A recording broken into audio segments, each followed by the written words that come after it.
This time it's the MZ TS125.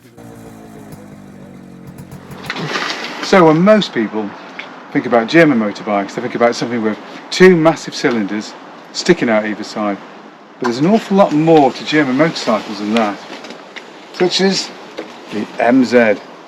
The MZ is of course a descendant of the DKW RT125 in exactly the same way that the BSA Bantam is. So it's a single cylinder two-stroke, 123 cc's, and this is a TS model, so it's pre-mix only. Lubrication for the bike is pre-mix. There's no separate oil tank as there are on latest two-strokes. So basically what we have to do is, in the filler cap, there's a small cap where you put the oil. We've put little measurements on it, certain litres. Originally it would have been in gallons, but of course the petrol pumps today are in litres. And basically for each litre that you put in, when you fill the tank up, you fill the oil up to a mark. Use decent quality two-stroke oil and it should be fine. Measure it in, glug. If you put in, this will go up to 5 litres, so if you put in 10 litres in, obviously it's 2 capfuls, and then you just measure accordingly. Simple really. Once you've done that, give it a bit of a shake and the fuel's mixed.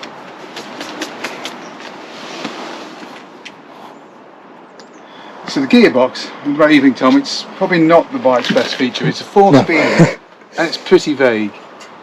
But it does go in. There is quite a gap, I think, between second and third, so it's really easy to get a false neutral through there.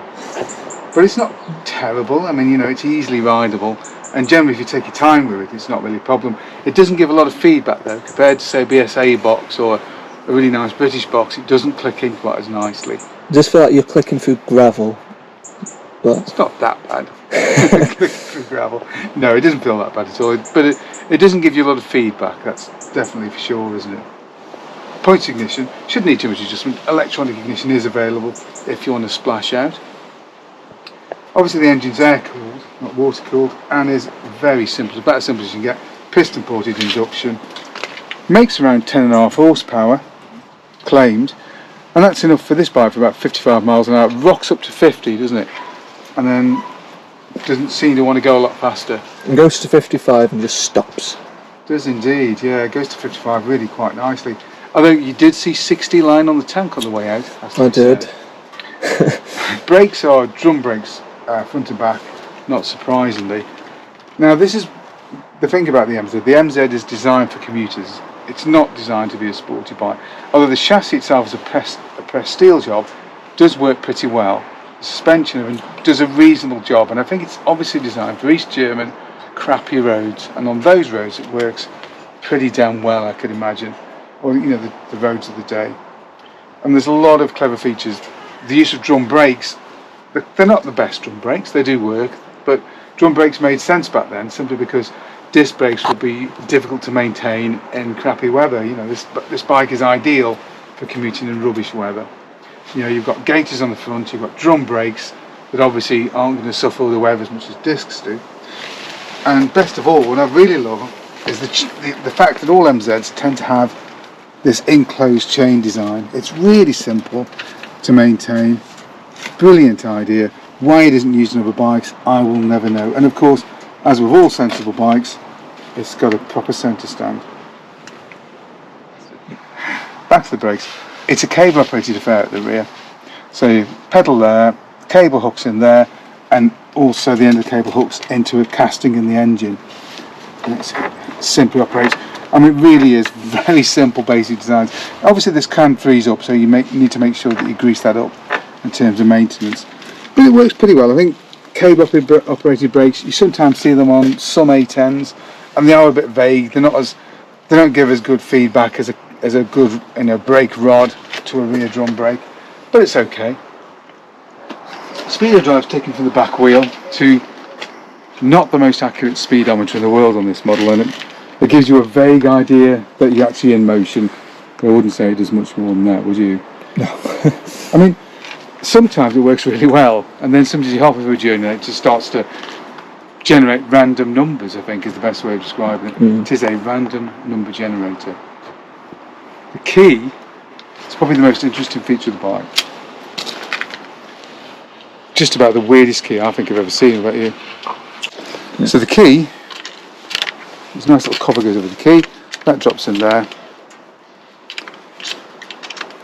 That drops in there. Straight back is on. And then park light, main lights, then your dip is on there. Slightly bizarre setup, I think you'll agree. You actually do see this on other German machines from the 1930s as well. Things like DKW use them, and various of Wanda and companies like that. So it seems to be a bit of a German thing.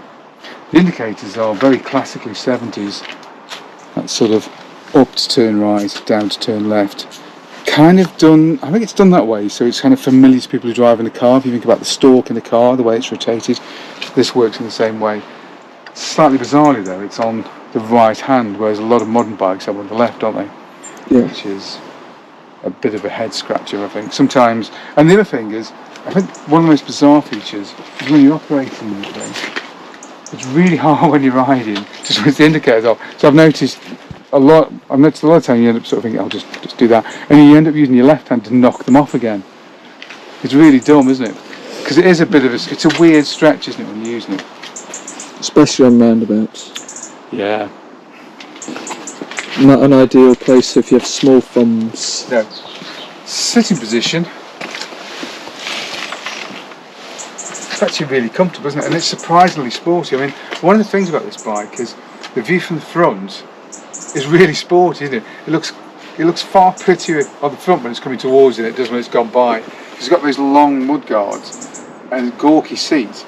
This is not very pretty, but I think the front view is quite aggressive. You know, there's flat bars that are quite narrow.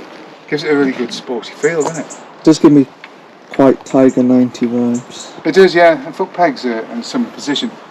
Quite a tall bike as well. I think if you're a shorter rider, you might find it's a little bit tall for you. It's surprisingly tall for such a small bike. But very comfortable. Gives you that sit on rather than in feel that you used to get on all the bikes, definitely. Back of the bike is, I think, from the tank backwards is where it gets less attractive, because I think the engine's quite pretty, but the tank strangely works really well. It gives me a kind of 60s Laverda vibe or something. The seat is okay-ish, I think it looks alright. These are probably very much of their time. They're very big, aren't they? And again, that sort of practical touch about MZs. It's a massive mudguard, isn't it? Really just keep the mud off, although obviously not looking at the exhaust. And the exhaust is, of course, a reverse cone. MZs are real experts with exhausts, actually. They're not given the credit for these days. They invented, or at least pioneered, the expansion chamber, mainly because their chief racing engineer worked developing pulse jets during the war, and he used some of that learning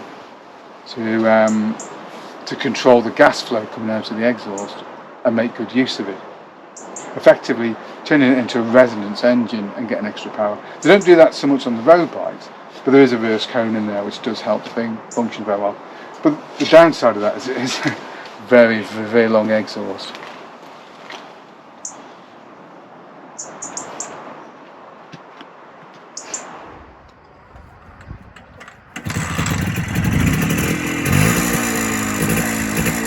Okay, so it's time for Tom to set the bike out for a ride, and we'll see what he thinks of it.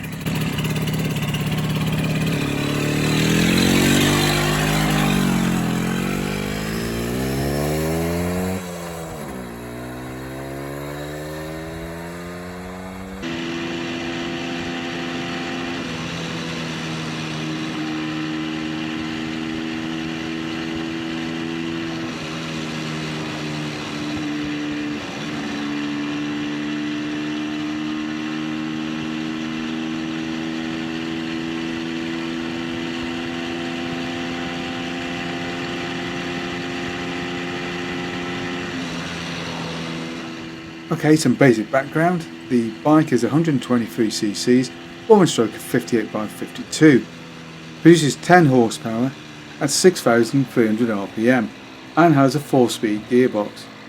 Lubrication is of course pre-mixed, with the mixer being fed through a 22mm carburetor. The electrical system is just 6 volts, but despite this the headlamp actually isn't too bad at all. All in with its pressed steel frame, the bike weighs in at around 114 kilos.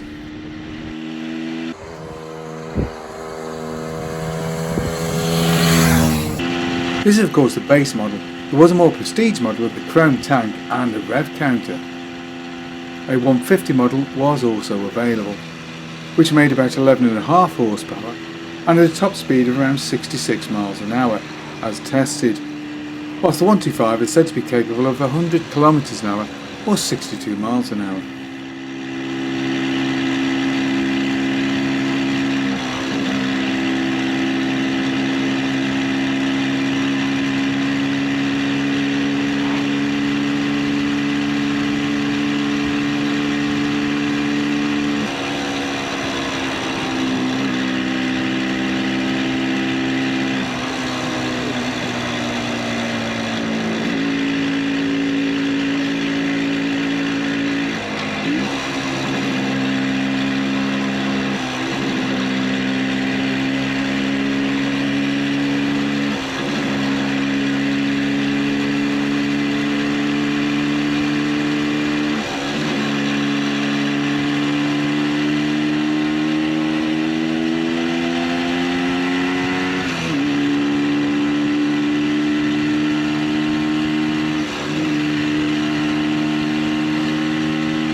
MZ had introduced the TS in 1973, and it would go on to have a long and fairly successful production run until being replaced in 1985 by the ETZ.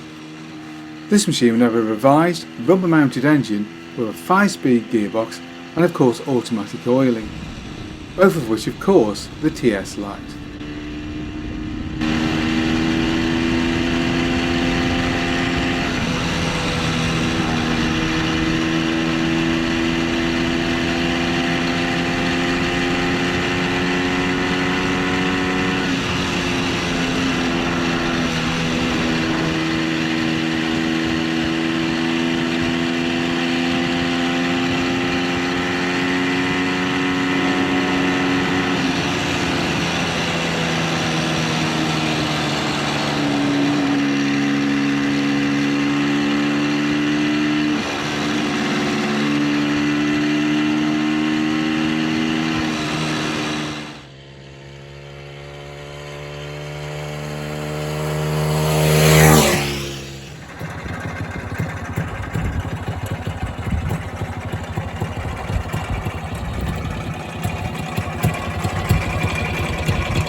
So Tom, what's she like actually on the road?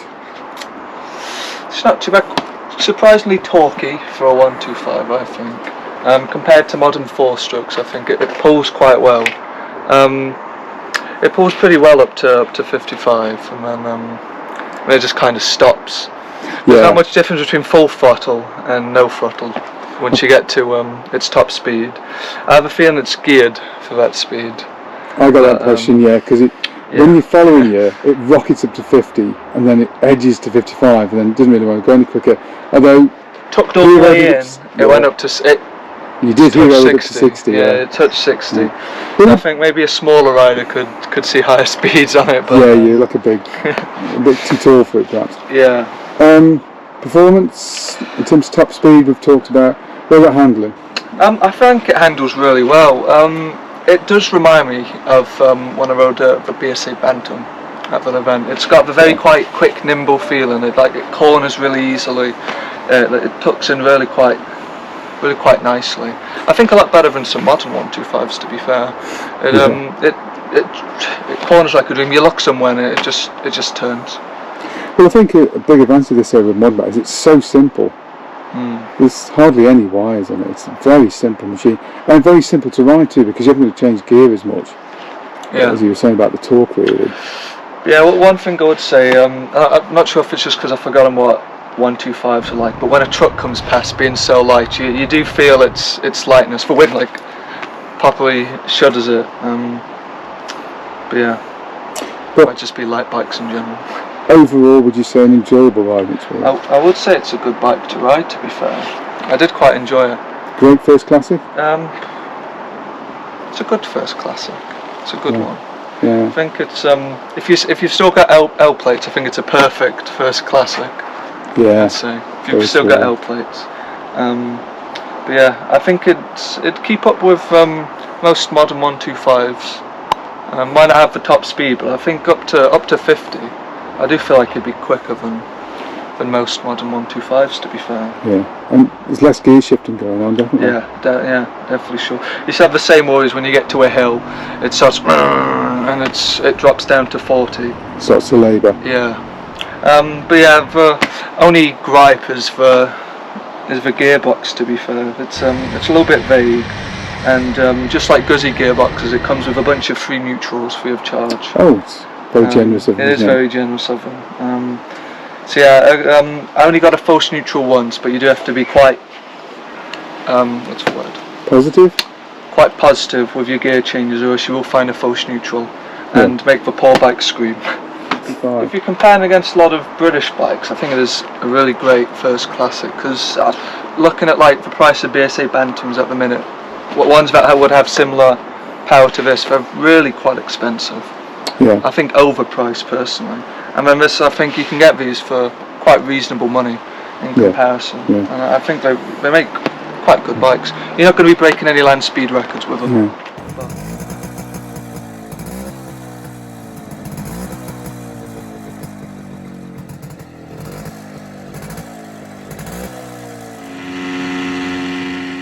What other machines or collections of machines would you like to see us do a video on? Perhaps you've got a bike we can use for a test ride. Either way, get in touch below. Hope you enjoyed that video. If you did, don't forget to like and subscribe, and of course, thank you very much for watching.